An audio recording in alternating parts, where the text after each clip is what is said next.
part 2 of our lovely late HP show. And we're talking about how we want to watch out for those podcasts, whether they are Christian podcasts or they are just talk show podcasts that are using sentences such as exposing New Age spirituality as demonic, or exposing yoga as the demon and devil, and or mindfulness and meditation will, brainwash you, stuff like that, because that phrase and those phrases. So if you lived in the medieval times, or you live still there, okay, go be with the flat earthers is what I'm going to equate this to. And I love those flat earthers. They are way better off than these other individuals who are hypocrites for not recognizing the ability to go from completely being immersed in a bunch of different arts and crafts and then saying it's demonic. So, I mean, the paradox is, if it's demonic, then you're already it one. But this is why the adult attachment interview would give them a very, very straightforward way to their inconsistent mouth that blabs, because this is the only thing that I can say. I learned of Jesus as I grew up. In fact, I know Jesus' heart, and I know exactly what he spoke, as well as those 10 basic commandments, which are not only that no person is God, no matter how many people will come in 2023 to tell a human being who uses this, I know, because the book said, okay, you know what, you can believe the book said, and therefore you, as an adult human being, male, female, don't matter what it is, I'm going to look at you and I'm going to do my best to be as easygoing as possible, because what I have in front of me is not a person who is using their conceptualization of a brain. And I will respectfully say, I understand that you and I agree to disagree. Now, if you want to keep on moving forward with this conversation, I will keep with this tone moving forward and starting to treat you in a way that you will most likely begin to dislike, because I will start speaking to you to the best of my ability like I'm speaking to a child. And I'm not the smartest of the bunch of anything, but what I am is a person who's grounded in the ability to say, if you're going to tell me you think you are a person that is smart and that you know about sciences, if you're going to tell me that you think you're smart and you know about creationism, I'm going to ask you about our history and tribes. And I'm going to ask you, where do you live? Are you from what country? Did you go to school? I'm going to begin to try to figure out shit. Okay, so 3 minutes in, I hope I've made my case clear, because the reality is the disinformation that these extreme groups are presenting, I don't give two shits for the ones who believe in it, because see, that's the part. They believe in it for a very specific reason. If anybody's watched any of the videos of childhood trauma survivors who are healed and they're therapists, they will let you know about what happens with people that are extreme religious, which is what these individuals who get interviewed and are talking about yoga and New Age spirituality as demonic. There is a beautiful person who has nothing to do with religion, and I got to join in on one of the courses that he was offering with another lovely therapist. So this is where it was in trauma and attachment. So I'm in a class online with Peter Levine and Diane Heller, and he's sharing one of his case studies or one of his patients, because we're talking about how to walk somebody through a traumatic memory and attachment. So we're connecting attachment and trauma to try and support people who want to move out of that misery and into their wholeness.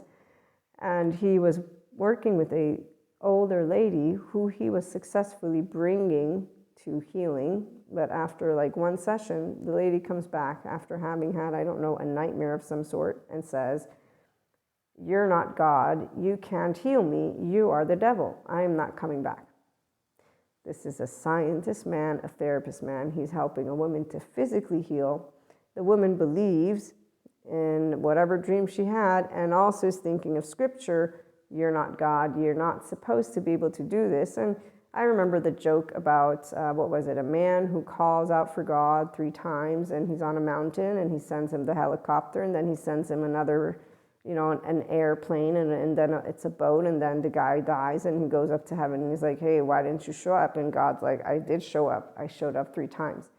Okay, so I'm breaking things down for a community that is intelligent. Again, not the ones who would remotely, not even close, believe in these types of interviews. But it is important for us to talk about these types of interviews, respecting, of course, the groups who want to believe in their story and in the way that it's being given, because we don't need to intervene.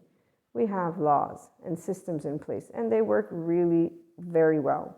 They arrest people that become in any type of cult that is dangerous, and therefore there is no need for anyone to have to take up and but the part of the internet, we want to create more conversations that are able to present subjective experiences as well as opinions that say, hey, of course, there's wiggle room for anything. I grew up with Christianity. I remember learning about tarot. It's the devil's. If you are doing any of those arts, it's the devil. Okay, so you know what I know about the devil? Yes. When people tell me about their mind's eye experiences, I'm a mystic. I got my own experiences and the things that I get to experience, and what I have learned about trauma and fragmentation, so big traumatic experiences, is that the people who see certain things, what they don't understand is that they've had at least one or more events that created a rupture in a way that created a memory barrier perhaps, or a consciousness barrier. Somehow there's trauma memory lingering within their brain, and they are continuing to have what are PTSD symptoms. And in their dream state, the trauma memory is continuing to try to heal, to get time stamped, because your brain is an organ like mine is, and your embodied brain, by the way. So your brain wants to timestamp something that did not get put in the right place, the hippocampus, if I'm not mistaken. Thank you, Patrick McNamara. Thank you to my trauma basic information courses. Thank you to my awakened embodied certificate, all of the therapists that I learned from. So nobody becomes a demon. The demonic conversation, I'm going to use this lovely episode, it was of Cosmos on consciousness, and he's showing a person who has epilepsy, a child. And he shows in the Greek polis states the child's having an epilepsy moment, and the parents, they end up asking the tribal leader, what shall we do? What shall we do? They give the goat's blood to try and get the demon out of the body of the child. Today, we are finding out, thank you again, Patrick McNamara, who I found it out from through his interviews with the Well and his book, The Religious Self, and it is very clear from the studies that there's no demon that possesses a person, but the brain has a fear receptor, and again, it goes wonky when there's nightmares and when other things happen, and REM sometimes will break out in daytime state, so people will see things also in daytime state. But the point is that the brain of the person is trying to heal itself. And so when an individual, whoever it is, has done yoga and has done tarot and other shit, and they want to talk about it as demon, what they don't know is that yoga is a portfolio of ventral vagal nervous system toning exercises. That mindfulness meditation and any compassionate intervention helps to work your brain's structure to grow the corpus callosum, to grow your hippocampus, to grow your prefrontal cortex, and to grow connectomes, the hippocampus, memory center, prefrontal cortex, so you can access your ventral vagal.